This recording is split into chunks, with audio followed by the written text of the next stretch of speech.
tonight. And joining us from Middletown is John Conrad. He's a member of the Independent Oil and Gas Association and also the president of Conrad Geosciences. Thanks very much for your time this evening, gentlemen. Thank you. I'd like to start with you, Assemblyman, if that's okay. This bill passed, as I mentioned, quite early in the morning, and it was a little bit touch and go, not clear whether it was or was not going to come up. The Senate, of course, passed it first. Why, in the end, was it deemed appropriate and for the Assembly to act at this time? Liz, this is an issue that's generated a lot of concern, a very wide range of concerns among people across the state. We know that drilling involving hydrofracking has caused the EPA to reconsider its prior perspective on the safety of this practice. And we in New York State feel that there's a role for the legislature in determining what's safe and under what circumstances we might permit this in New York. The moratorium will permit us the opportunity to review whatever the State Department of Environmental Conservation concludes about this process and consider whether it's necessary for us to weigh in and determine what we're going to permit and what's safe. But it needed to be passed in the very wee hours of the morning? No, look, I think both houses of the legislature, the Senate went home a little early on Monday and was kind of it was suggested that maybe that wasn't appropriate. The fact that we worked well into the night and passed a number of bills that will have significant implications is just, it's the way sometimes things happen in Albany. There was a lively and quite long debate on this topic. And at the end of the day, it passed by a vote of 98 to 48 in the Assembly. It also, by the way, was the subject of a debate, again, a fairly lengthy and thorough debate in the Senate in August, and passed in that House by about a vote of about 50 to about 9, I believe. And again, that was again after a long and well-publicized debate. Okay, John, I would like to bring you in here. I know that there are critics of this bill that say it's overly broad. It's going to inadvertently impact horizontal drilling, which of course is not what it was intended. And also, perhaps it's going to end before the study is even completed. And there's some question as to why it was necessary in the first place.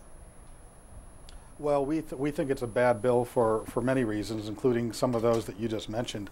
One of the things that I'd like to point out for those who have been following this who may not know, this bill also disallows all hydrofracturing in the state of New York, not just the high-volume hydrofracturing that's the subject of a lot of concern and the DEC's review process, but all wells, including the conventional vertical wells that have been drilled for many, many years, 90% of which rely on hydrofracking to produce oil and gas. Those businesses will not be allowed to drill new wells. The employees of those companies stand to be out of work. As many as 5,000 people could lose their jobs if this moratorium goes into effect. And those businesses that rely on hydraulic fracturing of those conventional wells those companies will be threatened. And also, I mean, is it not the case that DEC, the cuts at DEC, some would argue that there won't be enough oversight to begin with for some of what is being proposed in the Marcellus in particular, and so it's like an effective moratorium on its own? Well, right now we are under an effective moratorium and have been for well over 2 years. And the DEC and the state of New York have used that time very productively to put together what is the most comprehensive review of high-volume hydrofracking done anywhere in the world. And as a result, we in New York have developed a better understanding of the potential risks and the potential impacts of hydraulic fracturing than anyone else in the world. And what we say is we've already taken it slow. We've already done the studies. It's time to put those what we've learned into practice. Okay, Assemblyman, so obviously there's some really sharp disagreement here. It is going to be headed to the governor's office, and I'm not even clear that Governor Patterson feels the necessity of signing this. He referred to this whole thing as really not that big of a deal. Well, I think just to make a couple of points. First, while we have had an extensive process, part of that process has been driven by concerns expressed by the legislature and by the many advocates that supported this moratorium bill. And the results of that process, although I agree that DEC has, it does seem, although we don't know what's going on internally over there, it does seem that they've taken this topic seriously and they've engaged in a serious process. We haven't seen the results of that process. And so the moratorium, first of all, will prevent a a result of that process where they issue their environmental impact statement and then begin issuing permits before we have an opportunity to review the results of that thorough process.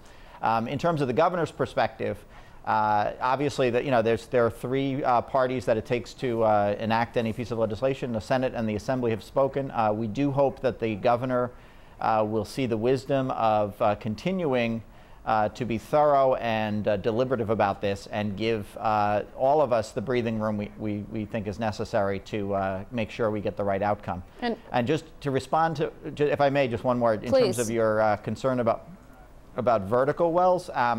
The EPA, which, as I mentioned before, has begun a systematic process of rethinking and revisiting this, has included both vertical and horizontal wells in that review. If you look at what's gone on in Pennsylvania, there were a lot of very serious concerns, particularly in a place called Dimock, Pennsylvania, which I've taken the time to actually fly over in a single-engine plane to see for myself some of what's gone on out there. But in Dimock, Pennsylvania, some of the problems resulted not from horizontal high-volume fracturing, but from standard vertical wells. So I think there have been a lot of concerns raised about this process across the country. This is an industry that does not have a good track record of safety, and it's very important that we take the time to make sure we get it right in New York before we permit it. John, do you want to speak to the safety of vertical wells?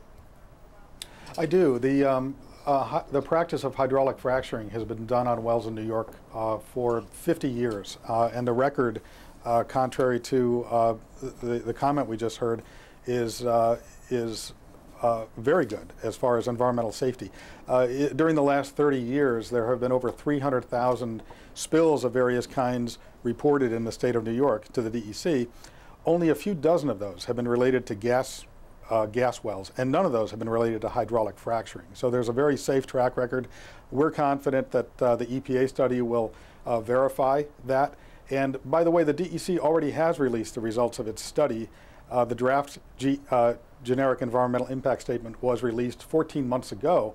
And one of the primary conclusions is that hydrofracking has been done safely, can be done safely, even the high volume hydrofracking that we're looking at ahead. I'd like to know, Brian, do you think that actually a lot of this has to do in large part with political pressure? You had MoveOn.org, you had the Working Families Party, you had the environmental advocates who were all calling for this, and some of those, at least particularly the Working Families Party, have been for some time have been allies of the Assembly Democrats. No, I think, look, I've been involved in this process from the very beginning. We had hearings starting back in 2008 with when the DEC announced the scope of their study. We've had hearings regarding the draft generic environmental impact statement. And just to emphasize, that document was a draft. DEC has acknowledged a need to go back to the drawing boards and get many aspects of that right. The City of New York put out an extensive study and pointed to the legal insufficiency of that document as a basis for drilling in New York. And the simple fact is there is not currently a study in New York that indicates what needs to be done to be safe and what might not be safe in New York that has any official status. That document was a draft. The DEC is required to go through the 1,400 comments on that. And this, this is not, if this is about political pressure coming from thousands of New Yorkers who are concerned about the environment and concerned about their water, then so be it. That's a good, healthy kind of politics. This is not something that we did in response to last-minute advocacy or pressure. This has been a long process. And incidentally, the fact that 80% of the senators also saw fit to vote for this back in August suggests that this is not just a function of MoveOn or Working Families or any particular part of the political spectrum. It's really across the board. Just to be clear, there is a moratorium on drilling in the watershed for New York City already existing, is there not? No, there is currently, what has happened is that the administration determined that in order to do any kind of high-volume hydrofracture drilling, they would need to put out a new generic environmental impact statement. They put out a draft of that document, and now they're going through the process of trying to finalize that document. So until that document is released, there can't be high-volume hydrofracture drilling anywhere in New York State. There have been statements that it's unlikely that drilling would be done in the New York City watershed. but there is no definitive statement about what's permitted and what's not permitted, and that's what this EIS will be. And all we're saying in the legislature is, at the point that that comes out, we want to have the opportunity to review it and to consider whether they got it right, or whether there are additional steps that are necessary in order to ensure the safety of not only just the New York City water supply, but water supplies of people around the state, and also the other environmental concerns that we have. Okay, John, last word to you. Do you agree or at all with the idea that this is just temporary and it's better to go slow, or is this to you something more like stalling? Well, I think what it is a reaction to concerns that are not supported by a scientific basis or by fact. I think that there's a lot of misinformation out there, and that this bill is kind of a clumsy reaction to that type of misinformation.